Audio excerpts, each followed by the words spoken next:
인간은 기본적으로 편리함을 추구하는 존재입니다. 그래서 사람이 서 있으면 앉고 싶고, 또 앉으면 눕고 싶고, 누우면 자고 싶은 것이 인지상정이 되겠습니다. 특별히 우리는 익숙한 일들을 좋아하고 예측 가능한 그런 상황 안에 있을 때 마음의 안정을 누리게 됩니다. 그리고 규칙적이고 일상적인 일을 한다라고 하는 것은 어렵지도 않고 스트레스도 적게 받습니다. 이 뇌과학자들에 의하면은 우리 인간의 뇌는 약 1000억 개의 신경세포가 있고, 특별히 이 신경세포를 연결하는 100조 개의 연결고리가 있다는 것입니다. 한 번도 놀라는 분이 없어요. 100조 개라고 하는 건, 그러니까 억 단위도 감이 안 잡히는데 그 위에 있는 조 단위가 감이 오겠습니까? 1000억 개의 신경세포와 이 신경세포를 연결하는 연결고리 100조 개의 연결고리가 있다는 거예요. 근데 이 100조 개의 연결고리를 다 사용하는 것이 아니고 습관화된 이런 생각과 행동에 따라서 자주 사용하는 연결고리가 있다는 거예요. 그 자주 사용하는 연결고리는 더욱 강화가 되기 때문에 습관적인 행동을 할 때는 큰 어려움이 없이, 노력 없이도 편안하게 할 수 있다는 것입니다. 자, 우리에게 익숙하고 편안한 공간을 안전지대라고, 컴포트 존이라고 이야기를 하지요. 자, 모든 사람에게는 나름대로의 안전지대가 있고, 그 안전지대 안에서 우리는 심정적으로, 그러니까 정서적인 안정감을 누릴 뿐만 아니라 쉼을 누릴 수가 있습니다. 자, 그런데 우리가 평생 안전지대 안에만 있게 되면 물론 우리 몸과 마음은 편안할 수가 있겠습니다만은 대신 게으름과 나태함에 빠질 위험성이 있습니다. 타성에 젖거나 타성에 빠질 위험성이 있습니다. 익숙한 일이라고 하는 것은 굳이 최선의 노력을 기울이지 않아도 할 수 있기 때문에 그렇습니다. 자, 때때로 하나님께서는 우리에게 안전지대를 떠나도록 도전을 하십니다. 안전지대를 떠나도록. 자, 우리의 생각의 지평을 넓히기 위해서, 또는 우주적인 하나님의 나라의 이치를 깨닫도록 하기 위해서, 아니면 하나님께서 예비하신 또 다른 세계를 경험하도록 하기 위해서 우리로 하여금 안전지대를 떠나도록 자극하기도 하시고 도전하십니다. 여러분들은 조류의 왕 독수리가 어떻게 자기 새끼들을 양육하면서 훈련하시는지 아십니까? 독수리라고 하는 놈은 특성상 아무데나 집을 짓지 않습니다.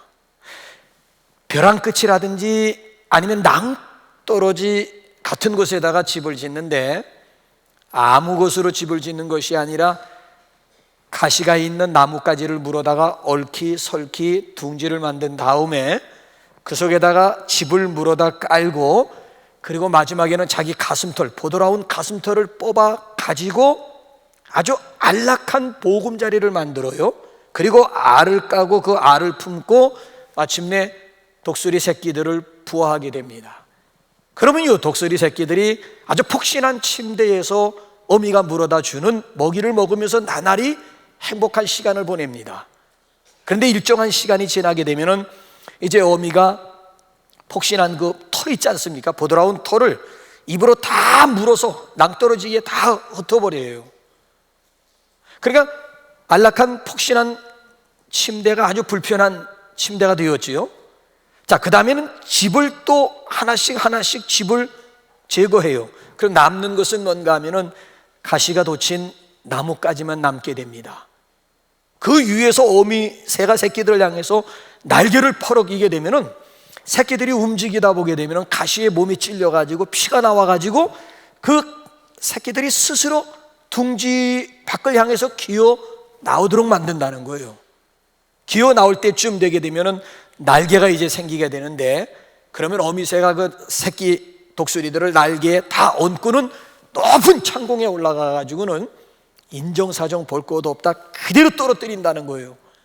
그러면 이 새끼 독수리들이 엄마야 나 살려 하면서 비명을 지르는데, 땅에 떨어지기 일보 직전에 큰 어미새가 또 내려와 가지고 넓은 날개로 새끼들을 받아 가지고 다시 또 청경으로 올라가서 또 떨어뜨리는 거예요. 그럼 이 새끼들이 뭐 믿거나 말거나 당신 우리 엄마 맞아? 정말 우리 엄마 맞아? 계모 아니야? 하면서 막 별소리 다 하면서, 자 이제 땅에 떨어져 뇌진탕 걸리기 일보 직전에 또 어미새가 내려와 가지고 날개로 새끼를 받아 가지고 또 창고, 그러니까 이런 과정을 계속 반복하는 가운데 독수리 새끼들이 본능적으로 살기 위해서 막 날갯짓을 하게 되고, 날갯짓을 하면서 날개에 힘이 들어가고 근육이 생기면서 비로소 스스로 힘 가지고 높은 창공 위로 올라가 가지고 결국 조류의 왕 독수리가 된다는 거예요. 모세라고 하는 사람이 이런 과정을 잘 지켜보면서 오늘 저와 여러분들에게 뭐라고 말씀하시는지 한번 신명기 32장 한번 11절 12절 한번 가보실까요? 시작. 마치 독수리가 그 보금자리를 어지럽게 하며 그 새끼 위에 너풀거리며 그 날개를 펴서 새끼를 받으며 그 날개 위에 그것을 엎는 것 같이 여호와께서 홀로 그들을 인도하셨고 함께한 다른 신이 없었도다. 하나님께서 우리를 훈련하실 때 독수리가 자기 새끼들을 훈련한 것과 같이 오늘 우리를 훈련하시는 하나님으로 소개하고 있어요. 자, 과거 이스라엘 백성들이 애굽에서 몇 년 동안 종살이였습니까? 430년이죠. 여러분 430년이라고 하는 시간은 그 환경이 어떠하든지 간에 적응하기에는 아주 충분한 시간이었습니다. 그래서 보세요, 드디어 출애굽을 해가지고 광야로 나왔을 때 이스라엘 백성들이 껄핏하면 입버릇처럼 내뱉은 말들 중에 하나가 뭐예요? 애굽으로 돌아가자. 우리가 한 장관을 세우고 다시 애굽으로 돌아가자. 아니 애굽이 어떤 곳이에요? 사람 대접받은 곳이 아니라고요. 종살이하고 노예살이, 생각만 해도 지긋지긋한 종살이하던 그곳으로 돌아가자는 거예요. 왜? 애굽 생활이 그만큼 익숙해져 있었다라고 하는 얘기예요. 하나님이 허락하신 미래의 세계, 젖과 꿀이 이르는 가나안이라고 하는 미래가 앞에 있음에도 불구하고 당장 광야라고 하는 곳이 이게 만만치 않은 곳이다 보니까 앞을 향해서 나가자라고 하는 것이 아니라 익숙했던, 비록 종살이 했던 곳이지만은 익숙했던 애굽을 향해서 다시 돌아가자라고 한 거예요. 자, 하나님께서는 바로라고 하는 가시를 두어 가지고 이스라엘 백성들로 하여금 강제로 애굽이라고 하는 둥지에서 스스로 벗어나게, 그래서 도망치듯이 도망가게 만든 거예요. 전혀 새로운 땅, 새로운 세계인 가나안으로 이끌기 위해서였습니다. 그런데 그 과정이라고 하는 것이 만만치 않잖아요. 광야 40년이라고 하는 이 과정이 만만치가, 이 혹독한 이런 훈련 과정을 통해서 드디어 젖과 꿀이 흐르는 가나안의 주인공들이 되게 하셨습니다. 자, 본문으로 들어가기 전에 한 가지 얘기 하나만 더 하겠습니다. 파이어스톤이라고 여러분 들어보셨습니까? 포드 자동차사와 전속 계약을 맺으면서 본격적으로 타이어를 생산해 가지고 이 파이어스톤이라고 하는 타이어 회사가 70년 동안 번영을 누리게 됩니다.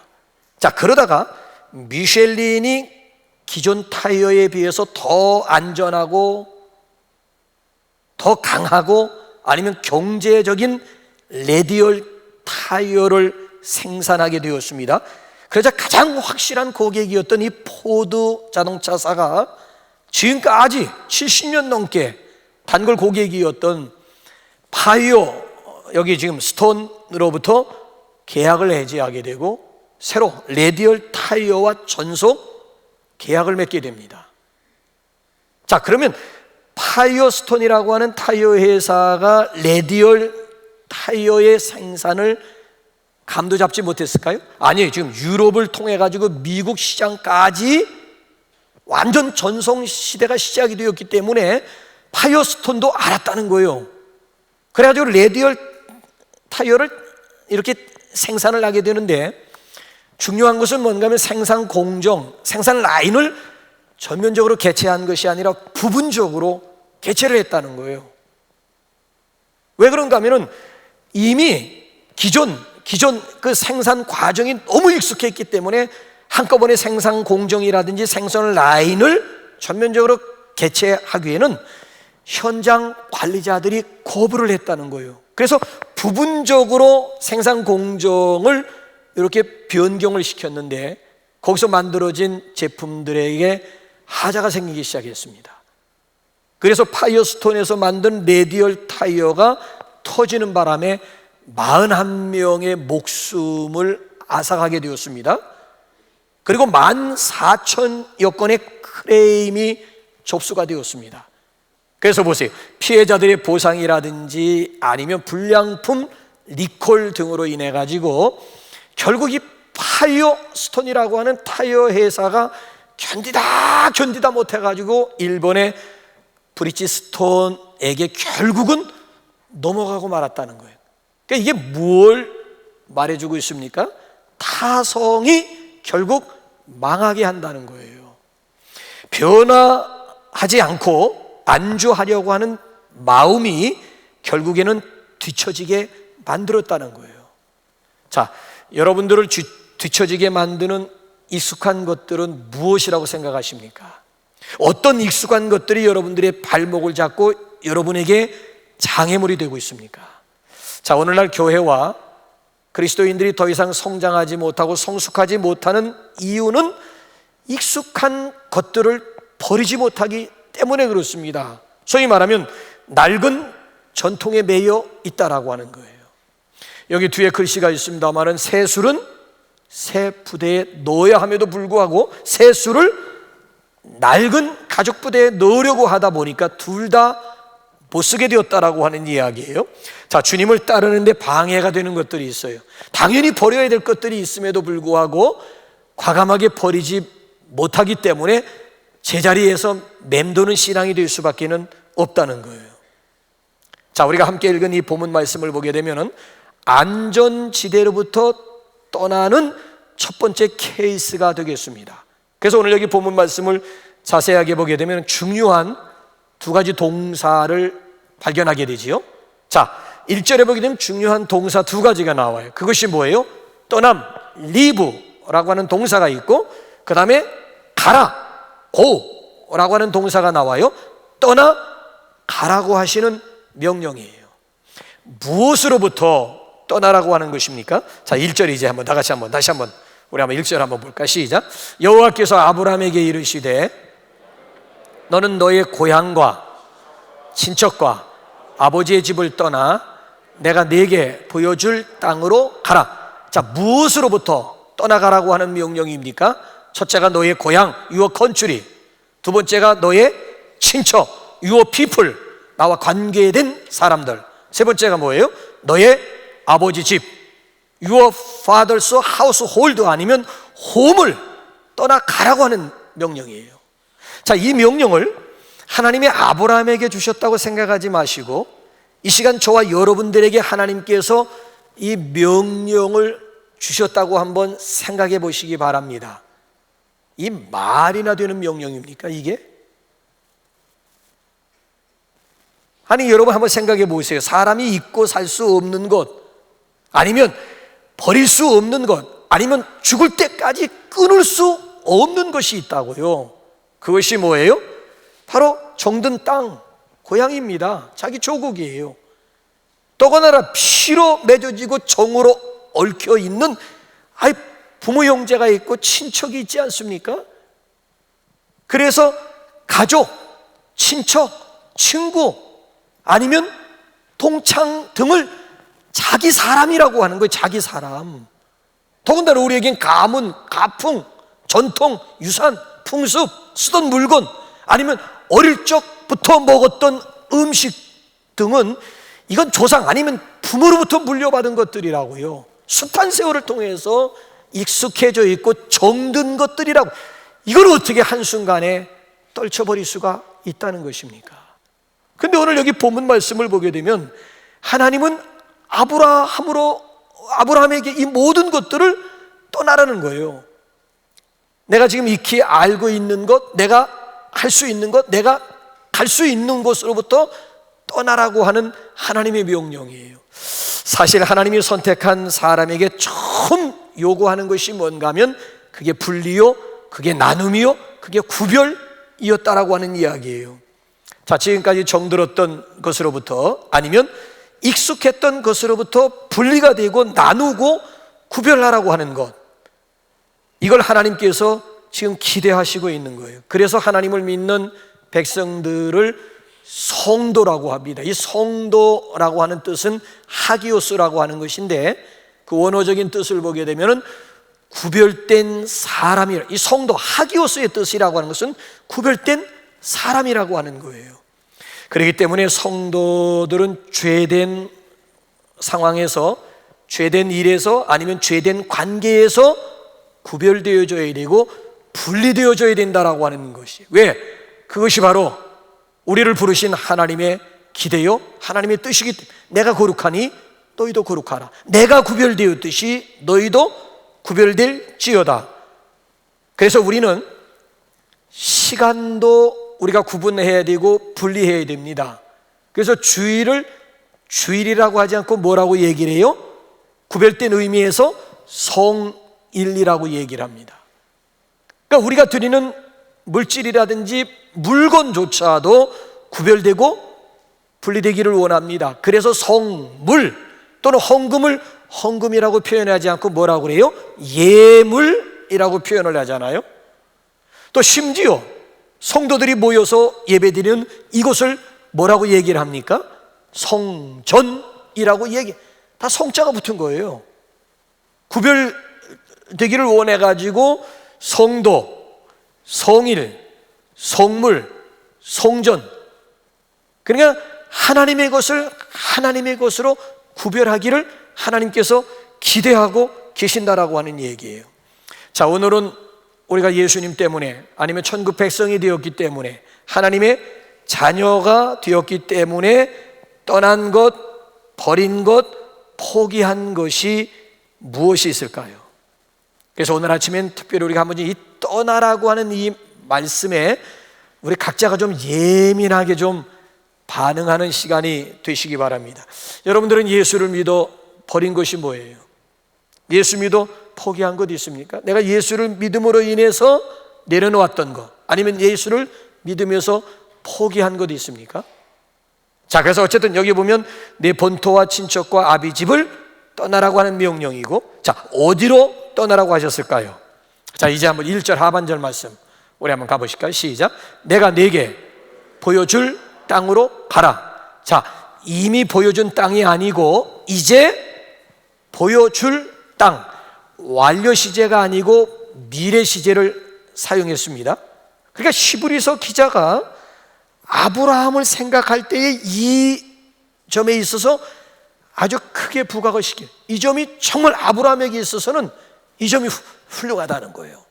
자, 그래서 오늘 여기 본문 말씀 1절 하반절에 대해서 히브리서 기자가 어떻게 재해석을 했는지, 어떻게 평가를 했는지 한번 히브리서 11장 한번 8절, 여기 1장 12장 1절 하반절을 어떻게 지금 재해석을 했는지 한번 보세요. 시작.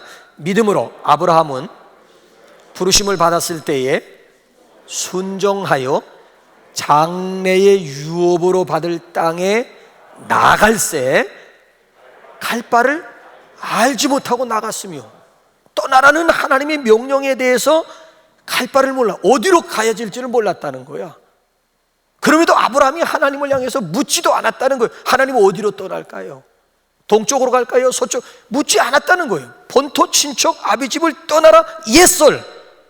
그래가지고 즉각적으로 순종해서 무작정 떠났는데, 떠나다 보니까 하나님께서 바로 여기다 해서 지정해 주신 장소가 바로 가나안이었다는 거예요. 가나안. 갈 바를 알지 못하고 떠나가는 아브라함의 모습을 히브리서 기자가 여기다 지금 포커스를 맞추고 있는 거예요.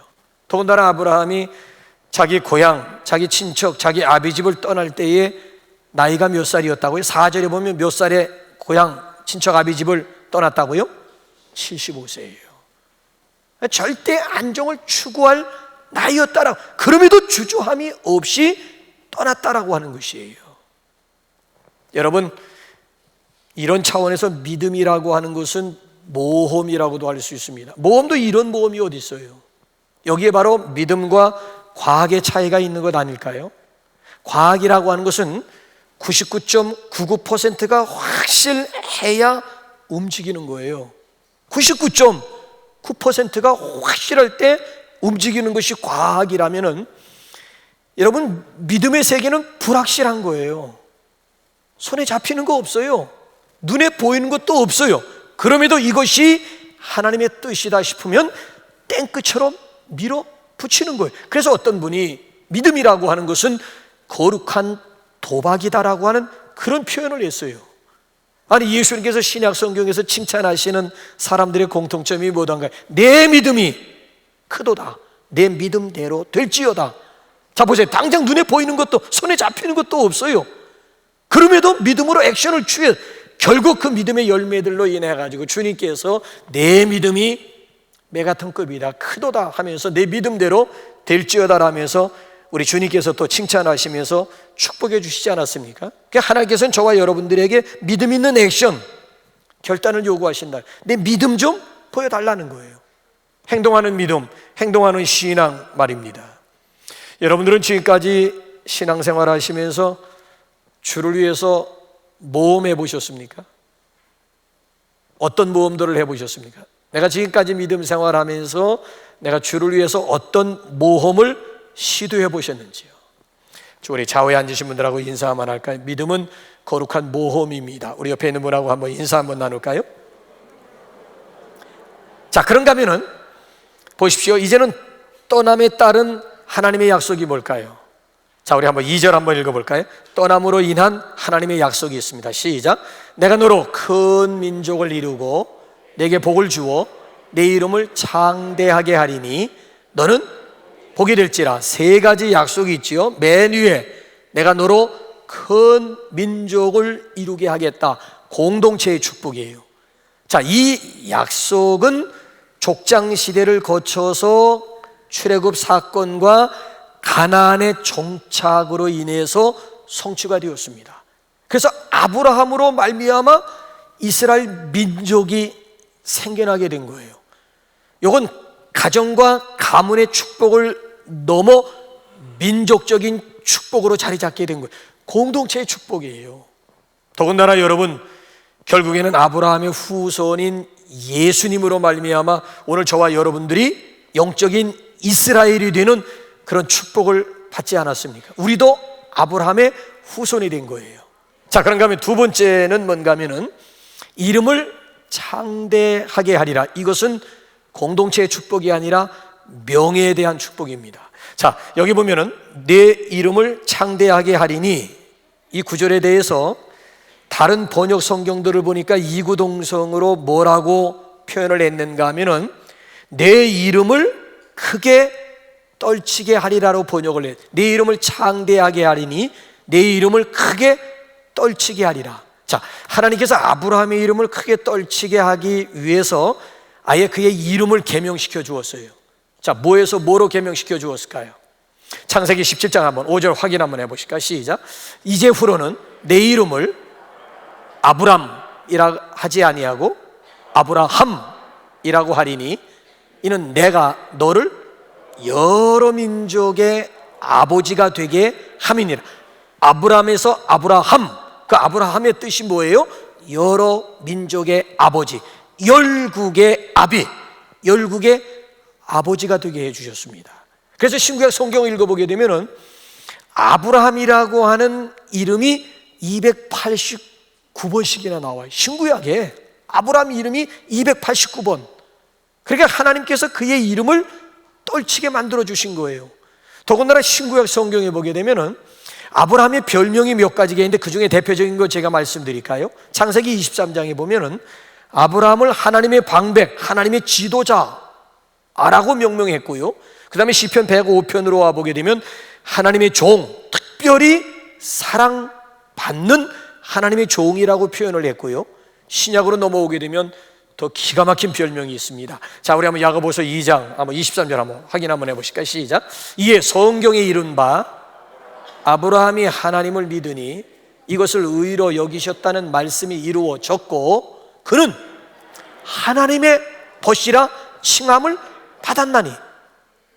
자, 아브라함이 하나님을 향해서 당신은 내 벗이요 내 칭, 그런 얘기가 아니고 하나님이 아브라함을 가리켜서 내 벗, 내 친구다. 아니, 이것처럼 영광스러운 일이 있을까요? 아니, 벗 또는 친구라고 하는 이런 칭호처럼 더 가까운 그런 별명, 그런 칭호가 있을까요?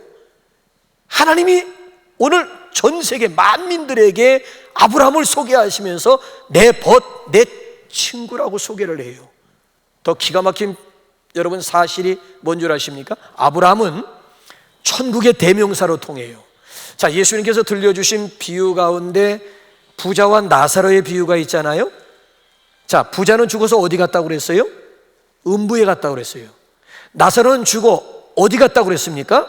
낙원에 있는 아브라함의 품에 안겼다고 그랬어요. 여기서 여러분 이상하게 생각해 보신 일 없으세요? 아니, 죽으면 하나님의 품에 안겼다고 해야지. 아니, 어째서 하나님의 품에 안긴 것이 아니라 아브라함의 품에 안겼다고 하는 것일까? 이게 이해가 되죠. 아, 죽으면 당연히 하나님의 품에 안겨야 되는 것이지 어째서 아브라함의 품에 안겼다고 성경은 표현하고 있을까? 아브라함의 품이라고 하는 것은 곧 낙원이요, 낙원. 자, 구약에 소개된 하나님은 죽은 자의 하나님이 아니고 산 자의 하나님, 즉 아브라함의 하나님, 이삭의 하나님, 야곱의 하나님으로 소개가 되고 있습니다. 그러니까 아브라함이라고 하는 인물은 모든 산 자의 대표, 하늘나라의 주인공으로 아브라함을 소개하고 있는 거예요. 아니, 이것처럼 영광스러운 이름이 어디에 있고 이것처럼 영광스러운 명예가 어디 있습니까? 내가 내 이름을 크게 떨치게 하리라. 하나님께서 어느 정도 아브라함의 이름을 떨치게 해 주셨는지 이제 여러분 감이 잡히세요? 자, 짐승은 죽어 가족을 남기고 사람은 죽어 이름을 남긴 여러분들의 이름이 후세대에 어떻게 기억될 것 같습니까? 아니, 하나님 앞에는 여러분들의 이름이 어떤 이름으로 기억이 될 것 같습니까? 우리가 예수를 믿음으로 인해 가지고 우리의 이름이 달라졌습니다. 성도 윤훈기, 또 우리의 이름이 그리스도인, 또 우리의 이름이 하나님의 자녀. 로마서 8장에 보게 되면 공동상속, 그리스도와 더불어 하늘나라를 유업으로 이어받게 될 공동. 예수님이 적자고 우리는 양자잖아요. 자, 적자와 양자와의 차이는 법적으로 다를 바 하나도 없어요. 그래서 하늘나라를 원래 하나님의 아들이신 예수님이 상속을 받아야 되는데 우리도 예수님으로 말미암아 하나님의 양자들이 되었기 때문에 예수님과 나란히 하늘나라를 유업으로 이어받게 되는 하나님의 자녀가 되었다라고 하는 거예요. 성도 밖에 있는 분들과는 구별된 하나님의 사람이 되었다는 거예요. 이름에 걸맞는 오늘을 살아갈 수 있기를 주님의 이름으로 축복합니다. 자, 그런가 하면 떠나가라. 그에 따른 세 번째 하나님의 약속이 뭘까요? 자, 우리 한번 2절을 개역 한글판, 한글 개역판으로 한번 읽어볼까요? 우리 개역 개정판 말고 그 전에 가지고 있던 성경은 뭐라고 번역을 했는지. 저는 저게 좋아요. 시작.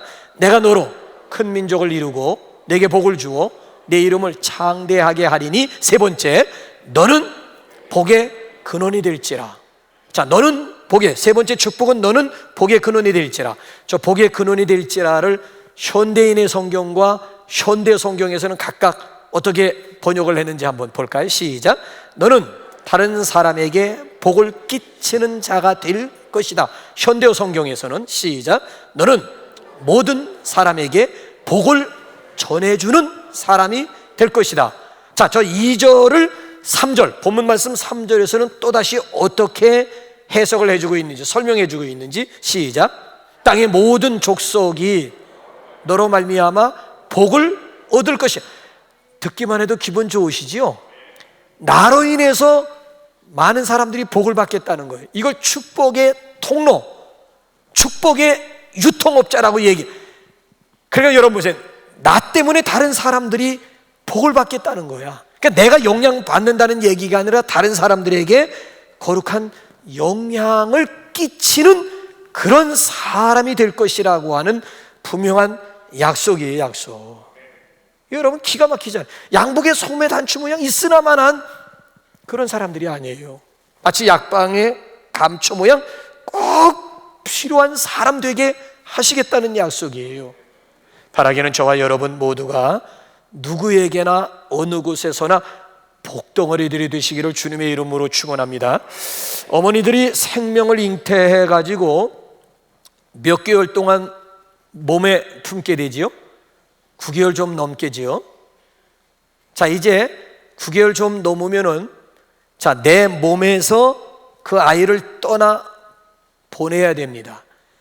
부득이 탯줄을 아프지만은 탯줄을 잘라야 줘야 돼요. 탯줄을 잘라 내 몸에서 떠나 보내는 일이 없으면, 탯줄을 자르지 않으면은 내 몸 안에 있는 생명뿐만 아니라 어머니의 생명이 위태로워요. 그러니까 피쳐 살 수 있는 길은 아프지만은 탯줄을 잘라 주어야 또 한 생명이 생명 구실을 할 수가 있는 거예요. 자, 탯줄 잘라 주었다고 끝나는 게 아니잖아요. 아픔이 있었어요. 자, 그 다음에는 몸에 품는 것이 아니라 이제 가슴에 품고 애지중지하면서 그 자식을 양육합니다. 그리고 이제 성인이 되면은 이제는 내 몸이 아니라 내 품에서 또 떠나보내는 일이 있어야 되는 거예요. 아쉽지만은, 안타깝지만은 내 품에서 이제는 자식을 떠나보내야 되는 거예요. 떠나보내지 않으면 미안하지만 마마보이 아니면 마마걸, 성인 아이라고 여러분 얘기 들어보셔서 성인 아이 사람 구실 못하는 거예요. 정말 아쉽지만은 내 품 안에 있는 자식을 이제는 과감하게 떠나보내야 또 한 새로운 가정이 탄생하고 행복한 삶을 살 수가 있는 거라고. 이런 의미에서 떠남이라고 하는 것은 축복이라고 할 수가 있습니다. 생각해 보세요. 아브라함이라고 하는 사람은 떠남으로 인해서 믿음의 조상 된 거예요. 떠남으로 인해서 축복의 조상이 된 거라고요. 떠남으로 인해 가지고 열국의 아비, 모든 나라의 아버지가 될 수가 있는 거예요. 오늘도 우리의 신앙이 성장하기 위해서, 아니면 좀 더 성숙하기 위해서는 떠남이 있어야 됩니다. 무엇으로부터의 떠남일까요? 자, 여러분들이 안주하고 있는 곳이 어디예요? 습관이라고 하는 것은 21일 동안 똑같은 행동을 계속 반복하면은 그것이 어느새 나의 습관으로 자리 잡게 됩니다. 그러니까 습관 형성이라고 하는 것은 똑같은 행위를 최소한 21일이야.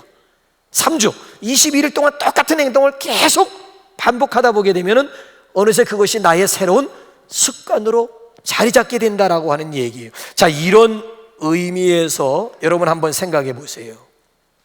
어쩌면 코로나19라고 하는 이런 특수한 상황이 우리의 신앙을 안전지대라고 하는 틀 속에 가두어 두었는지도 몰라요.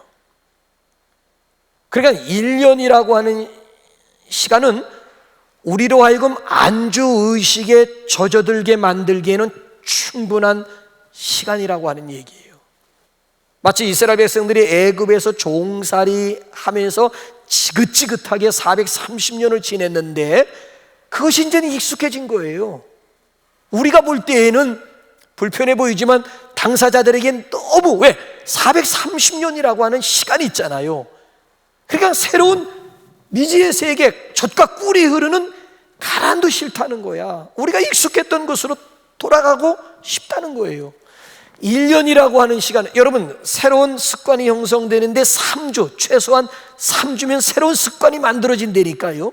그럼 지난 1년이라고 하는 시간을 놓고 볼 때에 우리 스스로가 만들어 놓은 안전지대라고요. 혹시 안주의식에 내가 젖어 있지 않는가? 자, 오늘 여기에 있는 분들은 해당이 안 되겠습니다만은 이제 제가 저 카메라를 보면서 얘기하겠습니다. 자, 가정에서 지금 온라인 예배를 드리는 우리 남북의 가족들에게 제가 한번 도전해주고 싶어요. 아직까지도 성전 예배, 대면 예배에 대한 목마름이 남아있는지, 아직까지도 성전 예배에 대한 기대감이 아직까지도 내 마음속에, 지난 1년이라고 하는 시간과 함께 내 마음속에 아직까지 남아있는지를 한번 묻고 싶은 거예요. 혹시 지난 1년이라고 하는 시간이 나로 하여금 귀차니즘으로 굳어지게 만들지는 않았는지. 귀차니즘. 왜? 주일날 한번 움직이려고 하다 보니까 귀찮아.